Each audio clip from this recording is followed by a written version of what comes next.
قبلے کی جانب دو چیزیں نہیں کرنا چاہیے. ایک, قبلے کی جانب چہرہ کر کے تھوکنا نہیں چاہیے. دوسرا, قبلے کی جانب منہ یا پیٹ کر کے ٹوائلٹ یا باتھ روم نہیں کرنا چاہیے. یہ دو چیزوں سے اسلام نے منع کیا. بعض لوگ قبلے کی جانب پیراں کرنے کو سونے بھی کراہیت محسوس کرتے ہیں. اے ادھر قبلہ ہے بھائی, اے ادھر پیراں کر کو نہیں سونا. کئی کو نہیں سونا, کئی کو نہیں سونا. اے ادھر اللہ ہے بھائی, استغفر اللہ. ادھر اللہ ہے تو ادھر نہیں ہے, شمال میں نہیں ہے, جنوب میں نہیں ہے, مشرق میں نہیں ہے, مغرب میں اللہ ہے. استغفر اللہ. یہ جو لوگوں کی سوچ ہے یہ غلط ہے. قبلے کی جانب پیر نہیں کرنا. آپ کون ہوتی ہیں اصول بنانے والے, قانون بنانے والے, اسلام میں لکیر کھینچنے والے؟ آپ کون ہوتی ہیں؟ اگر اللہ نے منع کیا ہے قبلے کی جانب پیر مت کرو, قبلے کی جانب پیر کر کے مت سو جاؤ, نبی نے بتایا ہے, تب ہم مانیں گے. نہ اللہ نے بتایا نہ نبی نے بتایا. آپ کون ہوتے ہیں بھائی بتانے والے؟ کون بولے تم نا ہمارے اماں بولی, ہماری نانی بولی, ہماری دادی بولی. ارے دادی بولے سب آتا اسلام نہیں ہوتے جی. قرآن بولتے سب آتا اسلام, حدیث بولتے سب آتا اسلام.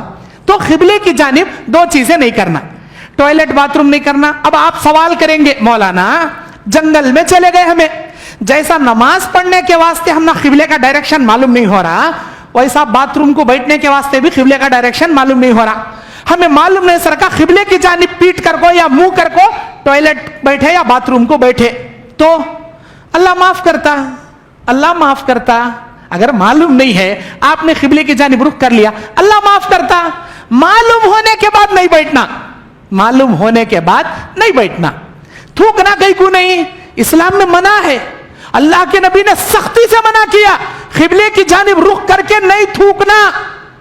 جو انسان قبلے کی طرف رخ کر کے تھوکے گا, اللہ تعالیٰ کل قیامت کے دن اس کے تھوک کو, اس کے بلغم کو دو آنکھوں کے درمیان پیشانی پر لگا کر اسے قیامت کے دن اٹھا کر کھڑا کرے گا.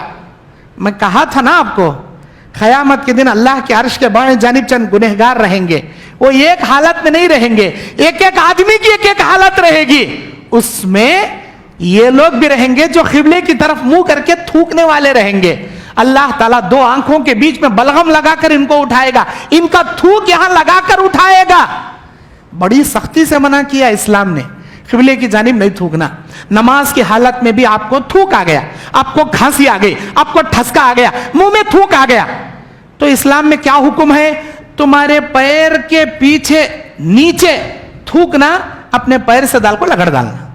نہیں بھائی تمہیں مٹھی میں نماز نہیں پڑھ رہی, مسجد میں نماز پڑھ رہی, خالین پر نماز پڑھ رہی, اچھے اچھے جمخانے پر نماز پڑھ رہی, تھوک آ گیا, کھانسی آ گئی, ٹھسکا آ گیا, تھوک آ گیا, کیا کرنا؟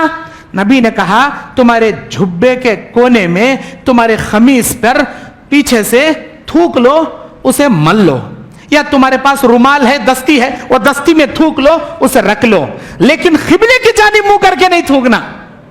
اسلام نے منع کیا.